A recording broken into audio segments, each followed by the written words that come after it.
Hai, nama saya Intan Masi. Saat ini saya akan menjelaskan sedikit tentang penyerapan unsur hara pada tanaman.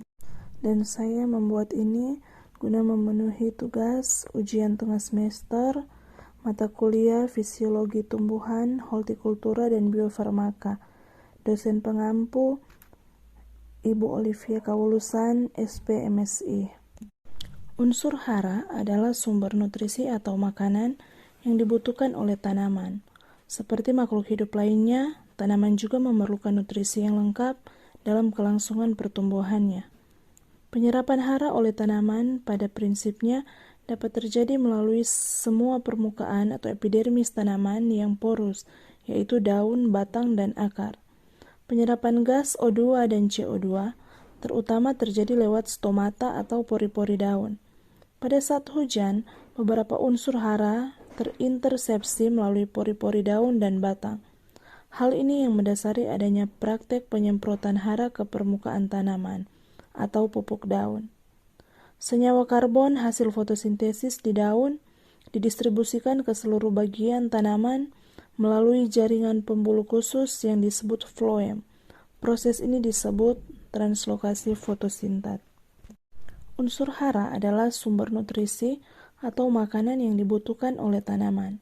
Seperti makhluk hidup lainnya, tanaman juga memerlukan nutrisi yang lengkap dalam kelangsungan pertumbuhannya. Ketersediaan unsur hara sangat menentukan kualitas tanaman. Unsur hara terbagi menjadi dua. Pertama, unsur hara makro dan kedua, unsur hara mikro. Akar sebagai organ penyerap. Akar adalah organ tumbuhan yang berperan penting dalam menahan berdirinya tumbuhan dan menyerap air serta nutrisi ke dalam tubuh tumbuhan, yang memungkinkannya tumbuh lebih tinggi dan cepat. Tidak semua akar tumbuh di dalam tanah, karena ada yang muncul di permukaan, contohnya akar pada tanaman air. Ciri-ciri akar, yang pertama, tumbuh ke arah pusat bumi atau ke bawah. Kedua, akar tidak berklorofil. Ketiga, tidak berbuku-buku dan tidak beruas-ruas. Keempat, mampu tumbuh terus-menerus atau meristematik. Akar memiliki dua bagian, yakni luar dan dalam. Bagian luar akar terdiri dari kaliptra atau tudung akar, rambut atau bulu akar, titik tumbuh, sedangkan bagian dalam akar terdiri dari epidermis, korteks, sel parenkim, endodermis, dan silinder. Fungsi akar ialah menyerap air dan nutrisi dalam tanah. Kedua, perantara dan penopang tanaman. Tiga, menyimpan makanan dan nutrisi. Empat, reproduksi vegetatif. Lima, proses fotosintesis. Enam, alat respirasi. Peran mikorisa. Mikorisa merupakan cendawan atau jamur yang melakukan simbiosis dengan tumbuhannya, biasanya pada akar tanaman. Mikorisa ada dua jenis, yang pertama Yendomikorisa dan kedua Ektomikorisa. Manfaat mikorisa ialah pertama, membantu kinerja akar menyerap unsur hara, kedua, membantu tanaman mendapatkan air di musim kemarau, ketiga, melindungi akar dari serangan mikroorganisme patogen, keempat, memacu induksi ketahanan tanaman. Prinsip penyerapan hara. Penyerapan hara oleh tanaman pada prinsipnya dapat terjadi melalui semua permukaan atau epidermis tanaman yang porus, itu daun, batang, dan akar. Penyerapan gas O2 dan CO2 terutama terjadi lewat stomata atau pori-pori daun. Pada saat hujan, beberapa unsur hara terintersepsi melalui pori-pori daun dan batang. Hal ini yang mendasari adanya praktek penyemprotan hara ke permukaan tanaman atau pupuk daun. Penyerapan hara dari tanah oleh tanaman lewat dua prinsip, yaitu pertama, membutuhkan energi metabolik, kedua, proses yang bersifat selektif. Karakteristik penyerapan hara. Adapun sifat penyerapan unsur hara ada 4 macam, yaitu pertama, akumulatif, artinya penyerapan hara diserap dan ditimbun dalam sel atau sitosol.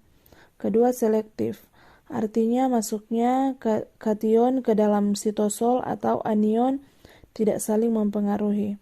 Ketiga, satu arah, artinya hara tidak dapat keluar lagi setelah diserap. Keempat, tidak dapat jenuh, artinya walaupun ada penimbunan dalam sitosol, penyerapan tetap berlangsung. Mekanisme serapan hara. Unsur hara yang diserap akar tanaman kebanyakan berasal dari senyawa dalam bentuk anorganik. Setelah mencapai akar, ion hara diangkut sampai ke bagian daun melalui serangkaian tahapan, yaitu penyerapan pasif atau passive root uptake dan penyerapan aktif atau active root uptake, dan alih tempat atau translocation.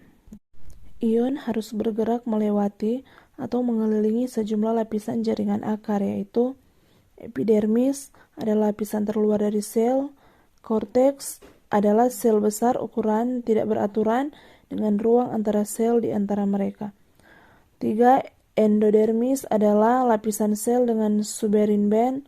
Kasparian strip menjadi penghalang gerakan ion masuk ke stel.